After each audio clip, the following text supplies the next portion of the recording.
una paradoja que ya he mencionado en varias oportunidades, y es que se le demanda la diferencia desconociendo, entre otras, la historia en la cual descansa la relación de sociedades nacionales y Estado con estos mismos pueblos. En un congreso sobre el mismo tema, mito e historia, hace 20 años, hace 2 décadas, Terence Turner distinguió el mito porque, no obstante ser una proyección del orden social, aparece como fetichización del proceso de producción de la sociedad o de la historia, que según el autor se convierte en marco de eventos que trascienden la lógica de tal orden, asumiendo formas fantásticas. La historia, en cambio, aunque también parte de las relaciones sociales, no las predetermina, sino que sus aspectos significativos son modelados por las acciones y eventos del presente, producto de la agencia social, que no la reduce al inaccesible pasado. Mientras que la historia hunde sus raíces en la creativa agencia social como propiedad de actores contemporáneos definidos, el mito podría ser identificado prototípicamente con géneros culturalmente definidos que colectivamente podrían ser denominados narraciones de forma fija. Concluyó entonces Turner que estas 2 estrategias de construcción de la conciencia social, la historia en Occidente y el mito entre indígenas, coexisten y de hecho se complementan.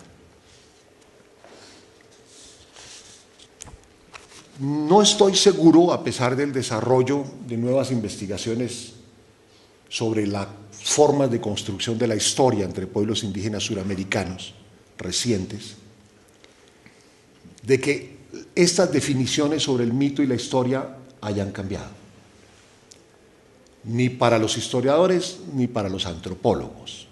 El mito escapa frecuentemente, por una parte, a la comprobación empírica, justamente, eventualmente, conduce a lo que nosotros consideramos son asuntos fantásticos, incomprobables. En segundo lugar, por fuera de la historia, atados al pasado, relatos originarios que cuentan la historia de cómo se originó la sociedad y la cultura, el cosmos, y por otra parte la historia, en cambio, el primer elemento de diferencia es su trabajo sobre documentos, documentos escritos, documentos, etcétera, que se convierten en eventuales testimonios que permiten certificar la validez, la certeza de las aseveraciones sobre la cual regularmente construimos esos eventos de manera concatenada que finalmente nos producen esa interpretación sobre los hechos sociales. Es interesante que Turner también los denomina formas de conciencia social y los diferencia. Para mirar un poco este asunto, vamos a tomar como campo de referencia el de la identidad, a la que creo varios de los colegas anteriores nos ahorran parte de la explicación. Y voy a partir del mito, en primer lugar señalando solamente una serie de elementos característicos que son relativamente compartidos. Quiero indicar adicionalmente que la región del Baupés es enormemente propicia al análisis sobre la identidad étnica y la identidad cultural, porque de alguna manera, como Steve esta mañana nos explicaba, hay un conjunto de 24 grupos indígenas en la región del Baupés Tucano que comparte características socioculturales, económicas, etcétera, comunes, y que eventualmente esas características pueden ser extendidas, dependiendo de la forma en cómo lo hagamos, progresivamente al noroeste del Amazonas. Hay diferencias sutiles en un lugar a otro, pero en general efectivamente hay ciertas características básicas que permiten todavía sostener aquella división de Stewart del noroeste del Amazonas. El mito que por excelencia narra la identidad de los grupos tucano es justamente el mito del origen de la humanidad, aquel que se narra a través del viaje de la anaconda ancestral, desde el origen del mundo hasta el centro del mundo. El centro del mundo, ese lugar que ya Dani y Carlos nos mencionaban esta mañana, es el lugar del origen, no solamente de todos los hechos de la sociedad y la cultura, sino por otra parte del poder del conocimiento, del poder que permite que él mismo se recree hoy en día, y que llega al centro del mundo, que es precisamente el lugar en donde cada uno de los grupos indígenas está. Cada uno está en el centro del mundo. Y se repite.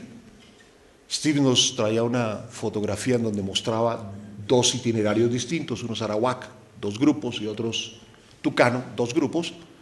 Lo que varía regularmente en el relato es la posición del grupo o del individuo al interior de esos elementos que eventualmente podrían ser considerados estructurales dentro de las relaciones de estos grupos.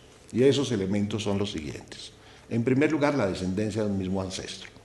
En segundo lugar, la distinción de sus miembros de acuerdo con ancestros que regularmente están vinculados con clanes que aparecen jerarquizados según un orden de nación. Eventualmente ejercían los descendientes de los segmentos de la anaconda, y la forma paradigmática es presentarlo a través de 5, que nos habla el segmento de capitanes, el segmento de chamanes y el segmento de guerreros, y entre ellos otros 2 clanes adicionales con funciones de cantores, bailadores, etc. Modelo por demás resaltado por Christine Hugh Jones, analizado particularmente por Christine Hugh Jones. Una lengua común es el otro elemento que durante ese viaje aparece como elemento identificatorio. El dominio de ciertas artes específicas, regularmente representado a través del traspaso que los ancestros hacen de los elementos materiales para la producción de la vida social.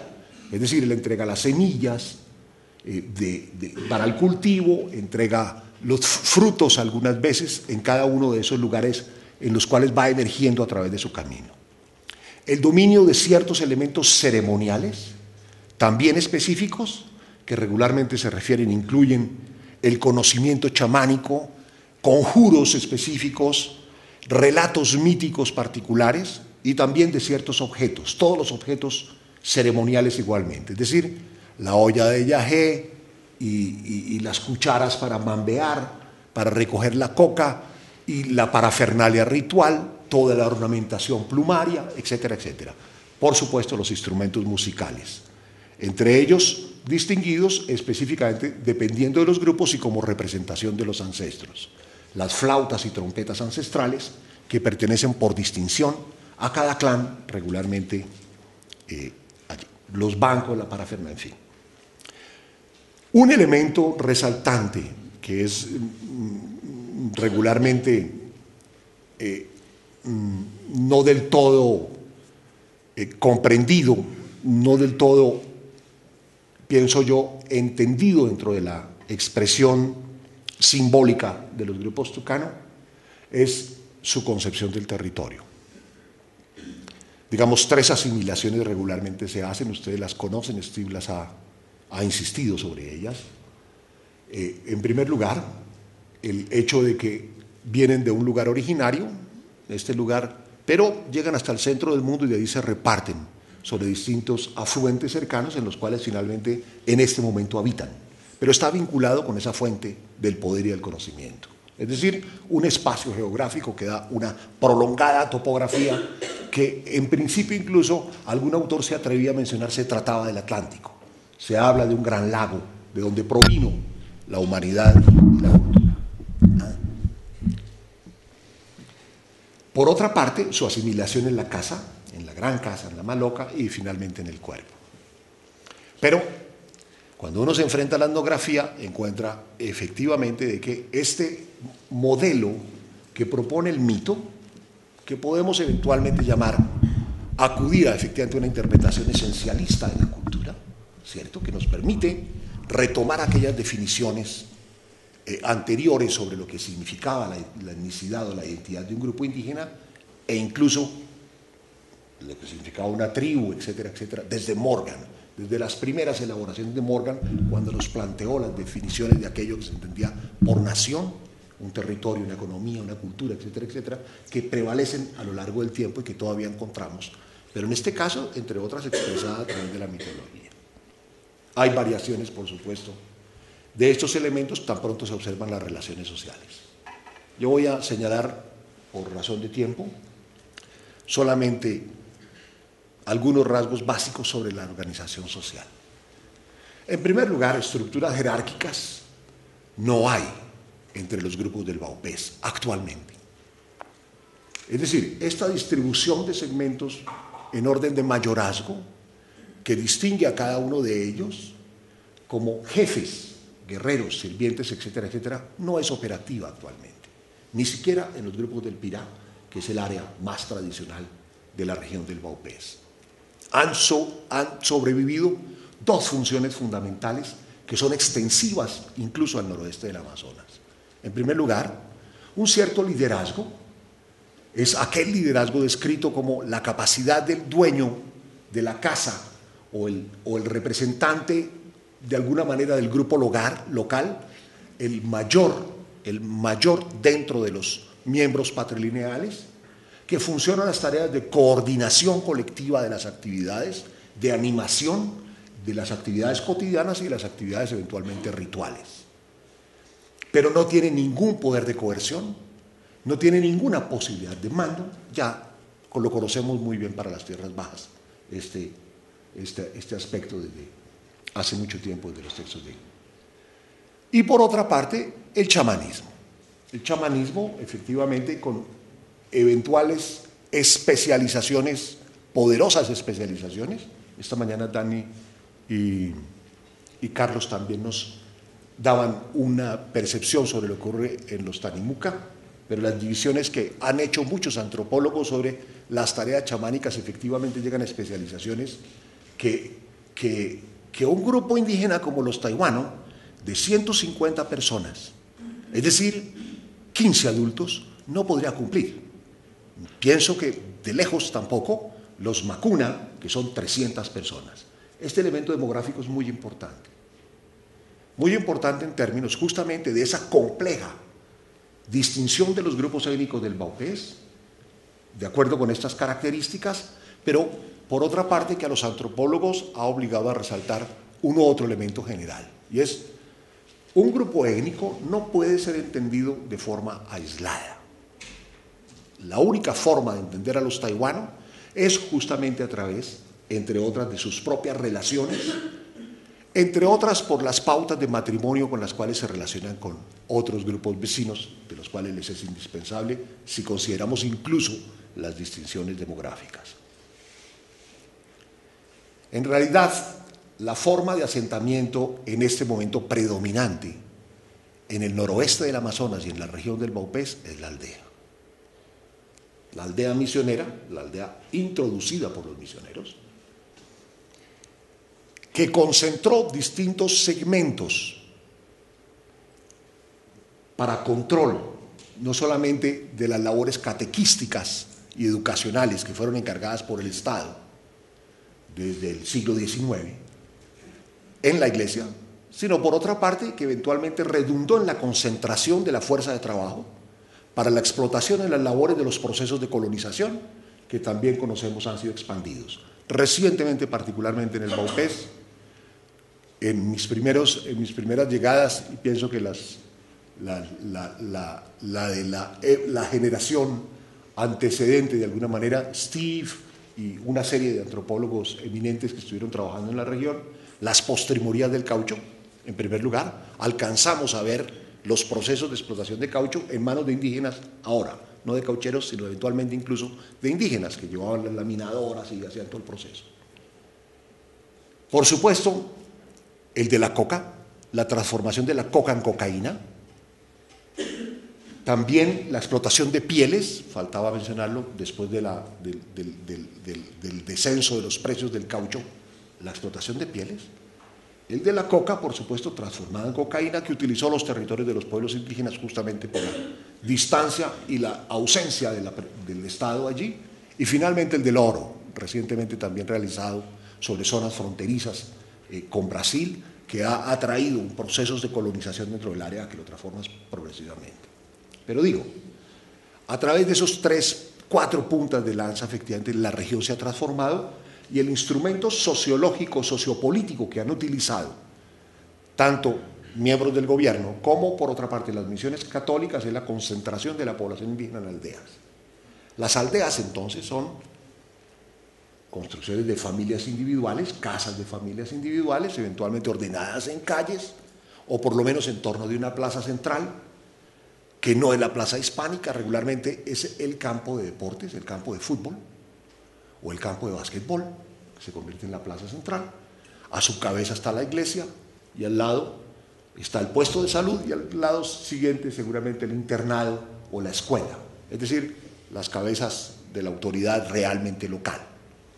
Luego, los indígenas regularmente han tratado de permanecer, por lo menos de mantener sus linajes relativamente juntos en el espacio, de manera que las aldeas están conformadas por casas de familias nucleares, pero sus cabezas masculinas están emparentados muy frecuentemente como hermanos o como consanguíneos próximos en el espacio. Pero ese espacio está compuesto por desde 2 hasta 7 o más grupos indígenas que se hallan allí distribuidos. El siguiente elemento que debemos mencionar es la reorganización, por supuesto, social. Voy a tomar otra vez un ejemplo solamente. Es la intervención de algo que a la época en la cual yo empecé a hacer mis trabajos de campo en la región, el Estado promovía para el desarrollo y el progreso de los pueblos indígenas, que era la asociación en juntas comunales, lo que introdujo una nueva forma de organización sociopolítica a su interior. Una junta comunal está compuesta, como cualquier estructura de estas sencillas, por un presidente, un tesorero, un secretario, etcétera, etcétera. Esta es la forma tradicional que regularmente se llevaba a cabo allí. También desde aquella misma época se inició un proceso de reorganización de los grupos indígenas del Baupés, que se congregaron al principio por iniciativa incluso de las misiones católicas en un Consejo Regional Indígena, el Consejo Regional Indígena del Baupés, el CRIBA.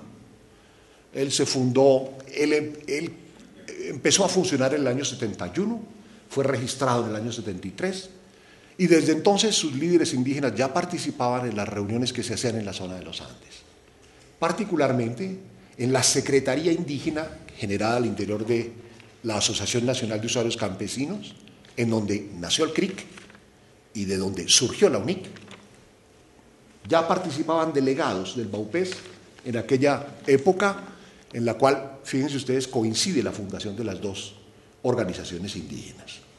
Por supuesto, el CRIBA, otra vez, no solamente se registró, sino se registró de acuerdo con las normas del Estado. Es decir, está constituido por una junta central que tenía en aquel tiempo un presidente, un secretario, etcétera, etcétera, la forma de la junta comunal.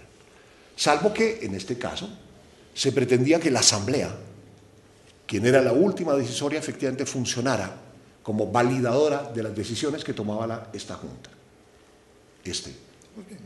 Ok. Estoy corriendo.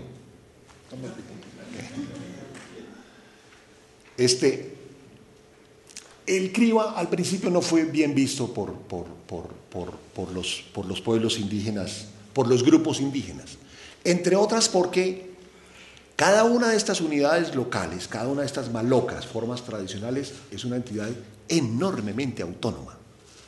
No solamente es autónomo, el conjunto de las gentes en las cuales no hay posibilidades de coerción y de comando por parte de los líderes, sino que ustedes imaginarán, no hay autoridades tribales, grupales, etcétera, etcétera, y tampoco hay, por supuesto, capitanías que lograran, por encima de estos mismos grupos, efectivamente establecer relaciones mutuas, políticas entre ellos. Hay una enorme autonomía, no obstante las estrechas relaciones que tienen que mantener con varios de ellos.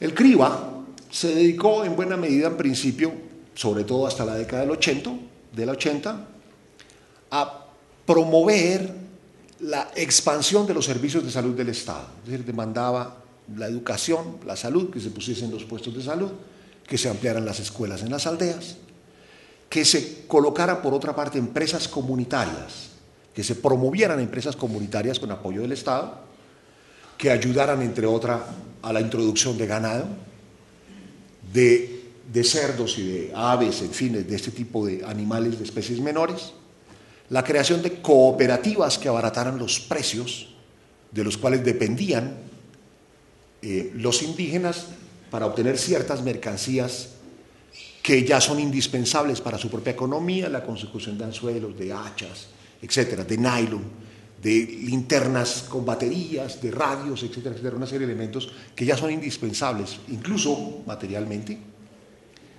Y por supuesto que se convirtieran en centros de acopio en los cuales pudiesen vender eventualmente algunos productos suyos que fuesen intercambiados por dinero para, entre otras, poder obtener este resultado.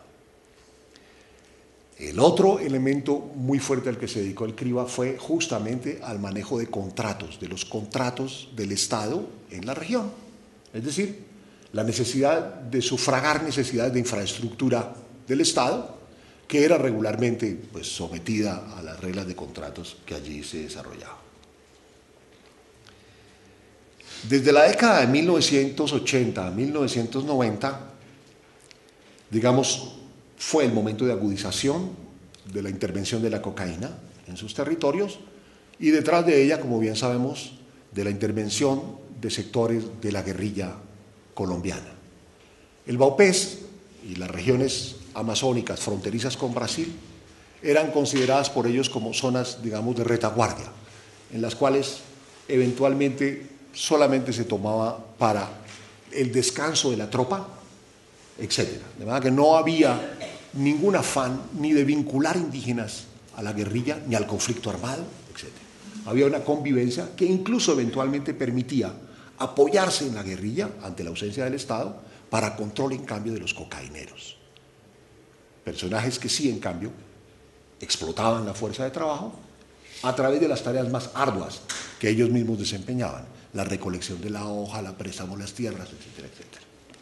Y también en esa época fue donde se descubrieron los primeros elementos de oro. Pero a partir de esta época empezó una estrecha relación entre el CRIBA y el CRIC. Incluso en el año 82 fue fundada la UNIC, y la UNIC envió comisiones a los distintos lugares del país, entre otras al Vaupés, para promover el programa mismo de la Organización Nacional Indígena de Colombia, particularmente la defensa de los derechos colectivos, la constitución de resguardos.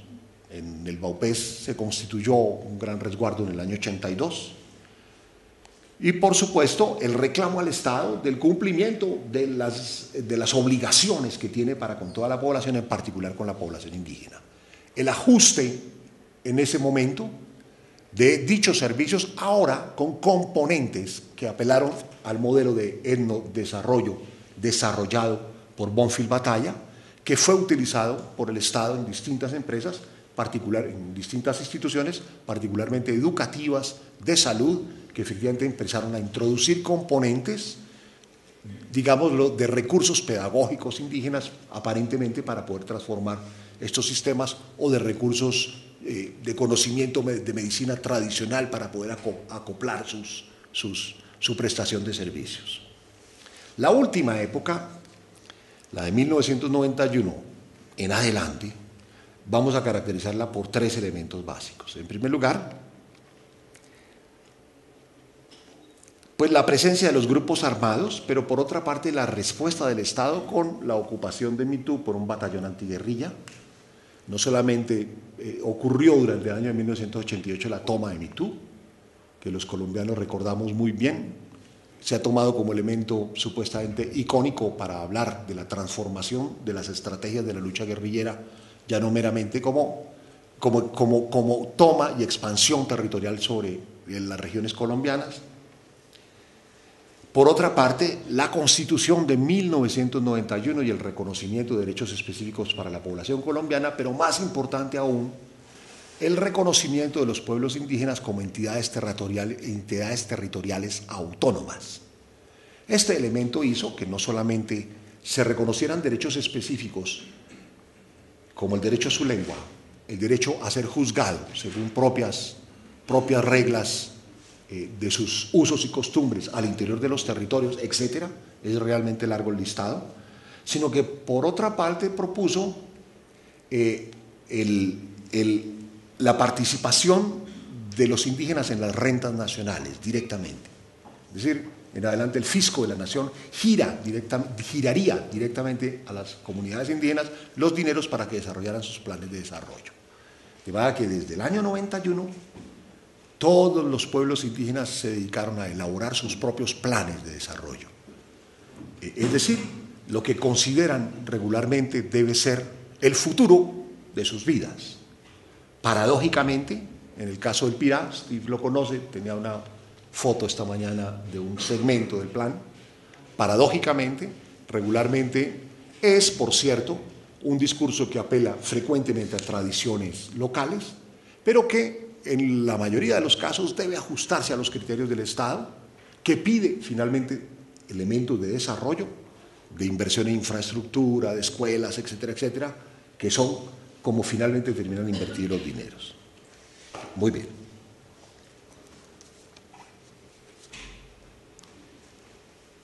A fines de siglo también asistimos a una transformación, particularmente al interior de la antropología, sobre la definición de las etnicidades.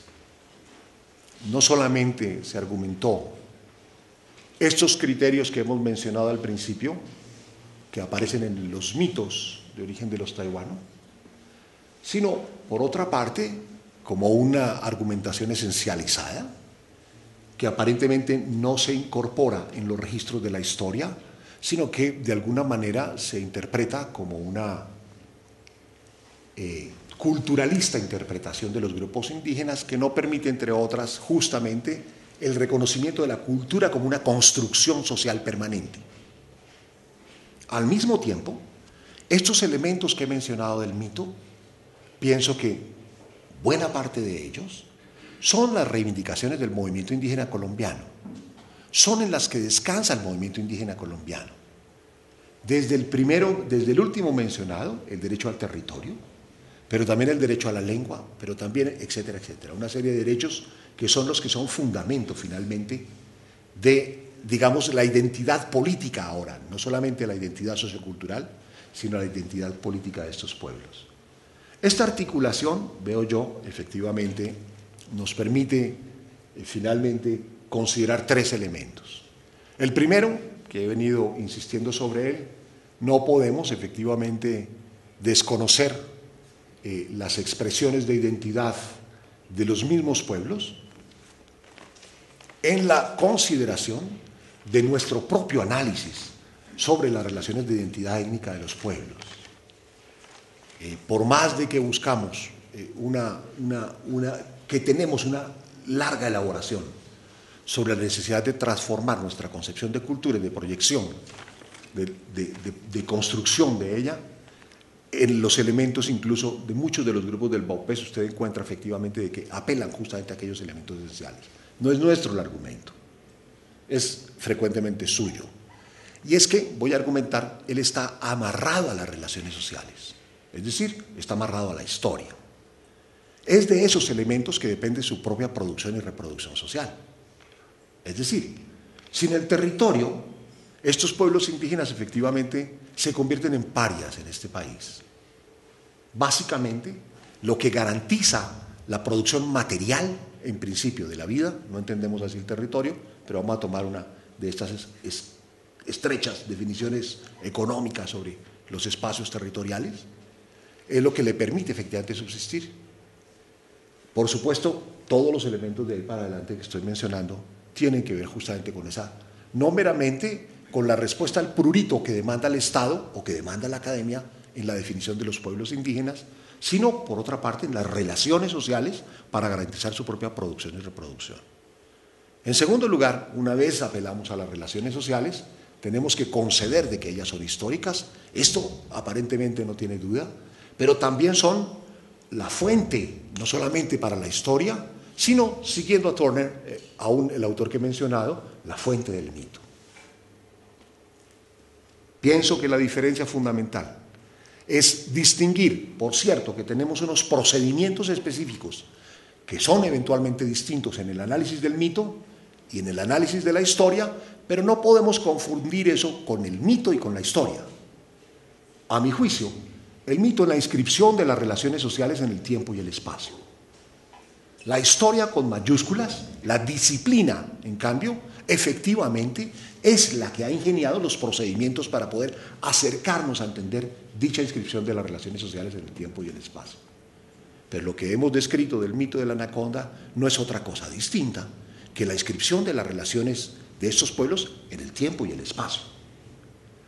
Y esto es así porque frecuentemente se piensa, justamente voy a arrancar de allí, se piensa que el mito es esa construcción imperecedera, por un lado, ¿cierto? Amarrada, insisto, todavía a los tiempos prestigiosos. A mi juicio, el mito es una construcción cultural como lo es efectivamente la historia. Tanto la historia como el mito son construcciones intelectuales, construcciones culturales de la sociedad. Y, por supuesto, dependen de las relaciones sociales. En consecuencia, son dinámicos. Ellos mismos, efectivamente, tienen incorporación de transformaciones. Buena parte después de Terence Turner, pienso que los antropólogos se dedicaron en buena medida a encontrar rastros de la intervención de la historia en los mitos, en buena medida buscando las intervenciones de la sociedad nacional, de los elementos occidentales que aparecen allí. Uno paradigmático que siempre encontramos es justamente el surgimiento de los blancos, explicado al interior de los mitos. Aquel episodio en el cual efectivamente los indígenas aparentemente empiezan a explicar sus relaciones con los blancos, que siempre se trata, es un mito reiterado, bastante conocido por ustedes. Al introducir la dinámica, el mito efectivamente se transforma, a mi juicio, y no se transforma meramente dependiendo de esas relaciones sociales, sino que por otra parte, lo que sí estamos absolutamente ciertos es que el mito se expresa a través de relaciones simbólicas, que no necesariamente la historia.